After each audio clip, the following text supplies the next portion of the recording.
What is going on, guys? This is Apple Tech 752, and in this video I'm going to show you how to completely bypass iCloud activation lock on the iPhone 5. This method is exclusive to the iPhone 5 and currently does not support the 4S, the 5C, or the 5S, but I will definitely update the description if there is any support added for those devices. So keep watch on the description, and if it changes, that means they're supported, but for now it's only the 5.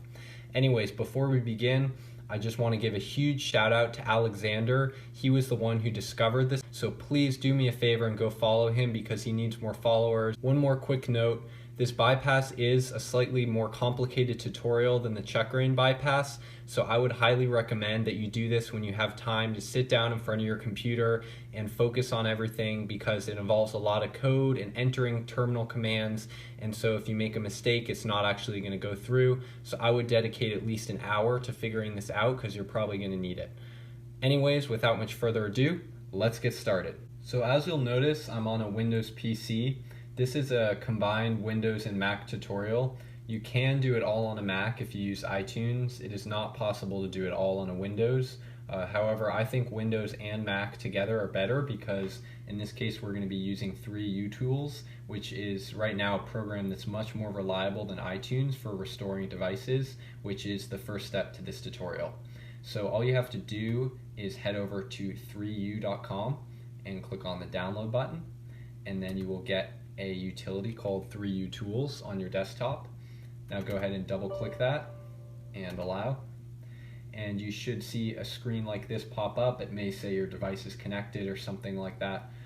All you need to do is click on Flash and Jailbreak and then Easy Flash, and down at the very bottom where it asks for the modes, you just say Quick Flash Mode, and there are two IPSWs up here, 10.3.4 and 10.3.3. These are the signed IPSWs.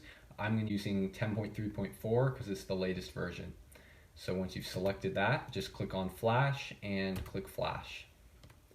And this is basically going to restore the device to the latest version, just like iTunes would. And the reason we need to do this is to utilize a USB exploit in the restore process, which is going to allow us to put the device into DFU mode before it actually completes the on-device restore. And this is going to be crucial to the exploitation we're going to do for the actual iCLOUD bypass. So I'm going to go ahead and speed up the video, and I will be back when the restore is almost finished.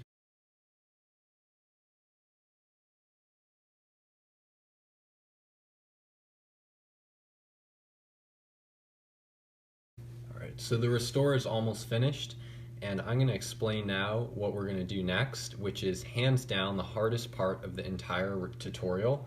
So if you can do this step, then the rest of the tutorial is going to seem pretty easy. What we're going to have to do is get this device into DFU mode immediately after the restore finishes. So we can't let any time pass by. We can't let the on-device progress bar go by. We have to instantly get it in DFU when the restore finishes.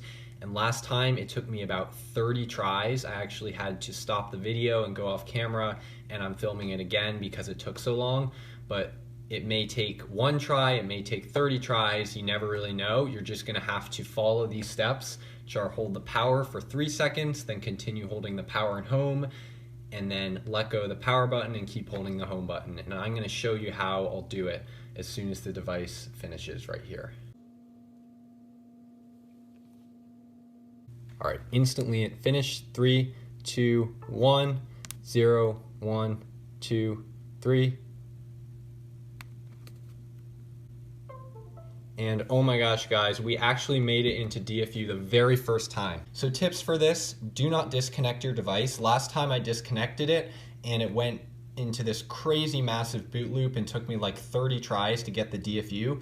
So leave it connected, hold the power button for like 3 seconds, and then continue holding power and home for like 5, and don't wait for the Apple logo or anything. After 5 seconds of holding home and power, just let go of the power button and keep holding the home for like 10 seconds, and your computer should make a little like doo-doo to let you know that the device is in DFU mode. So we are now in DFU mode, guys. I'm gonna hop on my Mac and show you that I'm gonna disconnect the device from my PC and plug it into my Mac, so you know there's no BS, it's all legit, and then I'll be back on Mac OS. All right, I'm just gonna show you right now that I have the device over here in DFU mode. We've got a really long cord down here into the PC. It's plugged in behind, so I'm just gonna disconnect it from here and head over to my Mac. There's a USB port right on the side, and I'm gonna plug it into my Mac. And if you actually are in DFU mode like we are right now, then the device should stay in DFU mode and not boot up or anything. And if that's the case, then that's a good sign. I'll be back. All right, I'm back on my Mac, and we're gonna continue with this iPhone 5 iCloud bypass. So the first thing we're gonna do on our Mac is download this package called AppleTech 752, all one word. It will be available from my website. So just open up a browser and head over to appletech752.com and click on the downloads page. And I haven't actually gotten around to uploading it yet, but it will be right over here as soon as this video is published. Once you've gotten that download, put it on your desktop, and we're going to open up a terminal window.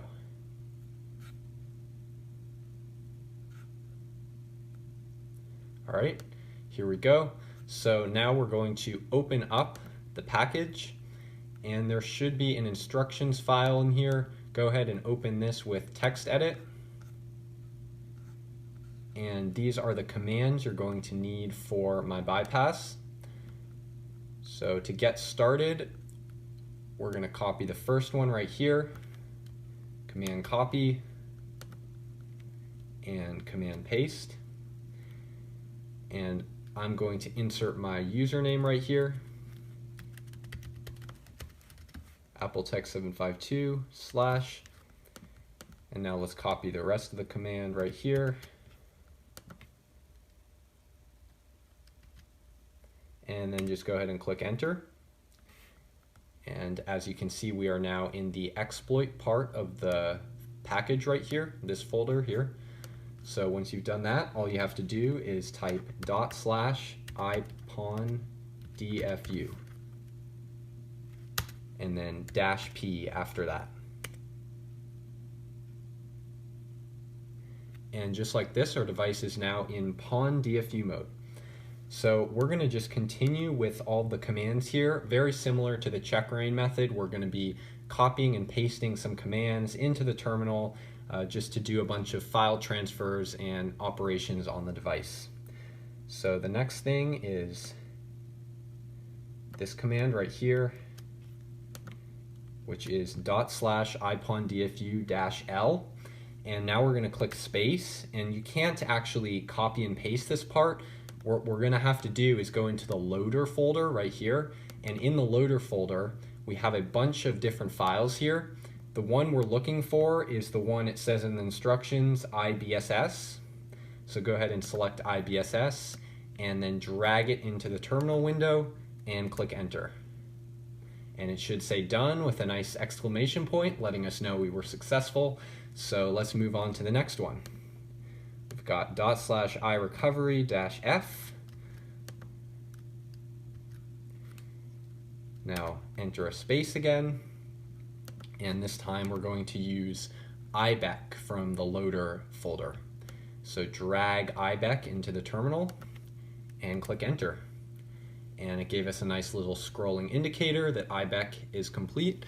And it's really hard to see right now on the camera, but the device actually at this point will have moved from a totally black screen to a like slightly lit up blackish blue screen that lets you know that stuff is going on basically. So if you see that, then you know we're good so far.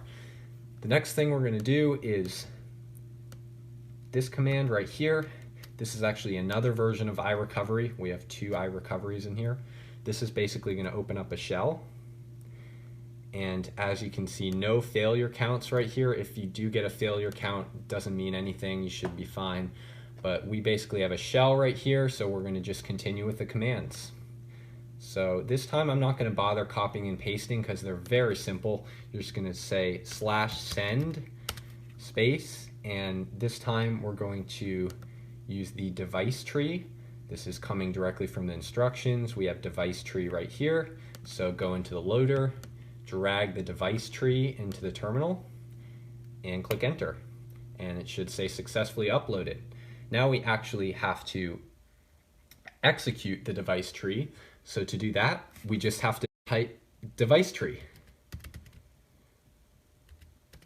It's literally that simple, and click enter, and then it loads it. So let's just continue. We've got another /send,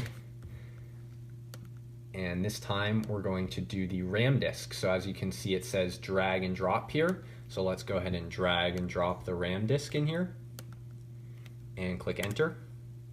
And this one is a much bigger file, so it's going to actually give you the structure of the file, the bytes and everything. So once that's done, we're going to actually execute it just like we did with the device tree by just typing in RAM disk and clicking enter. And there we go, it loaded the RAM disk. Now we have one more file to send to the device, so do /send, and then this last one in here that we have not done yet is kernel cache. So go ahead and drag and drop the kernel cache, and it says successfully loaded. And once we are all done with that, what we're going to do is type bootx. So B-O-O-T-X, all lowercase. And just like this, we'll see some nice verbose booting on the screen. And here we have a custom loader right here. This is not the iOS restore process indicator. It's something totally different. So now we're going to get started with a method that is almost exactly the same as the checkra method. I'm sure many of you are super familiar at this point. We're going to be using the Python launcher. So go ahead and head over back to the tool, to the Python folder, double click it, and the file tcp relay.py is the one we're going to be using. So go ahead and open with Python launcher. This is literally the exact same thing we did for the checkra bypass. And it should open up one window right here because we're already using the second one. So go ahead and close the preferences, and now copy this command right here. It's almost the same as the checkra one, but slightly different. So just go ahead and use the one I provided. Click enter. And once you're done with that, we're going to do shell in the terminal menu bar, new window, and new profile basic. And just like this, we have a brand new fresh terminal window to work with. And now we're going to copy this next command right here. All of this is in the instructions step by step, so you can just copy and paste. Here we go, paste it in, click enter. And I'm so glad this happened because so many of you were asking about this. The remote host identification has changed, and I'm going to show you exactly how to fix it right now. So we have to go to Finder and go to folder. And in here, we're going to type in /SSH. Sorry, it's /.ssh. And just like this, we have a known host file. So go ahead and open it with TextEdit and delete everything in there and save it. And now we should be all good to go. So just like that, we're going to actually close out of here and close out of the Python TCP relay. We're basically going to start over. This is what you have to do if your host has an issue. So we're not starting all the way over, don't worry. We're just going to start over with the Python launcher step. So go ahead and open the AppleTech 752, Python TCP relay, open with Python launcher. And just like this, we're going to copy the command one more time, the TCP relay command, copy it, paste it in, and it's forwarding the data. So go to shell, new window, new basic window, and now when we paste this code, it should work just fine. And when it asks about the authenticity, just say yes, all lowercase. And the password I'm going to put up on the screen right now. It's Alpine. Now click enter. And it's going to give us some information right here, but don't be fooled by any of this. We're just going to continue doing exactly what we always do, just typing in commands. So let's type in this one right here. Copy, paste. And if you get that, you'll know you're all set. So just go to the next one, copy it, and paste it right in there. And now we have successfully deleted setup.app right here. Setup is gone from the phone, so all we have to do is reboot it. And in order to do that, we say reboot back. I mean, I guess it makes sense, rebooting back to a state with no iCloud. So click enter, and the connection is going to be closed, and our device is going to now boot up to a state with absolutely no iCloud activation lock.